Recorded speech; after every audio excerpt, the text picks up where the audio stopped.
Hello, I'm Tae-san. I am a third-year college student and also the founder and CEO of TECO. TECO is an educational tech company based in Korea. We look at a lot of things about education, starting from curricular design all the way to how can we really improve kind of the future of education. So we look at a lot of the problems that are in Korea and Singapore especially, and we see how we can use technology to actually reimagine what education should look like. I wanted to go into finance for the longest time, and then I wanted to go into sales, and then I wanted to go into marketing. While I was in Singapore, I went into a lot of education-related jobs, and I realized that education was kind of my passion. So I thought, why don't I take it into my own hands and create my own company?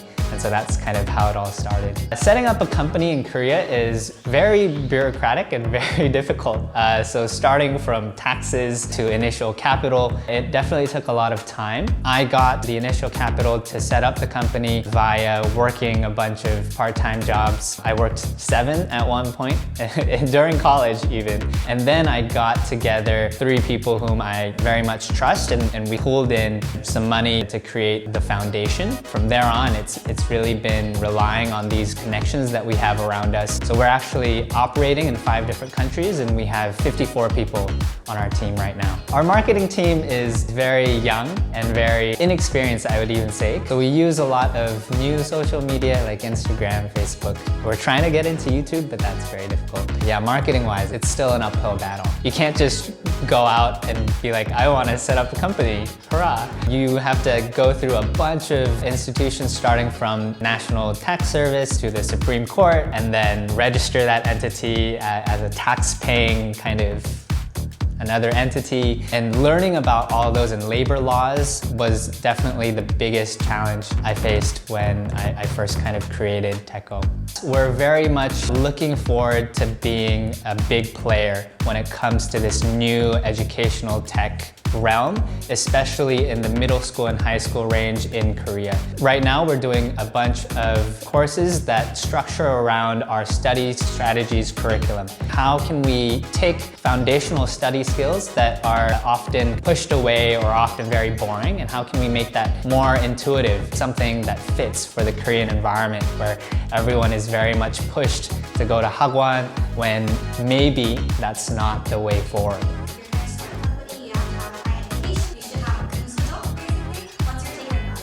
Right, so the lowest initial capital that you need, I think, is like $1. Technically, in terms of initial capital, you don't need that much money. And obviously, having a lot of experiences would help, but I would say it's really the passion that drives you forward. I think that's the biggest part. I would say before you start a company, you need to realize kind of who's around you first. The biggest thing for me was understanding that I had people along the way who would be there with me. Right now, as I said, our team has grown to over 50 people, and all of those 50 people have some sort of personal connection to either myself or anyone else on the team.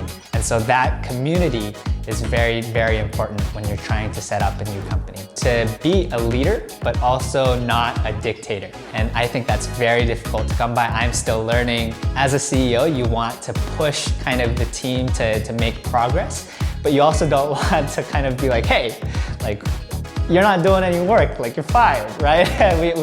Like that's not the way forward. Maintaining a balance is very difficult, and it's very thin. Getting that right, I think, would put people on the right path. I trust people very easily. It's one of my biggest weaknesses. It's like I see someone around me and they seem like they're doing a very good job. I trust them immediately. I give them a fast track into the company, but I have seen the pitfalls of that. I've seen my failures by trusting people too much. Although building a community is very important, also to understand which members of those community are those who are most committed. After 10 years from now, I hope I'm in a happier place because I would have finished my military service, which is definitely a big kind of roadblock in the company.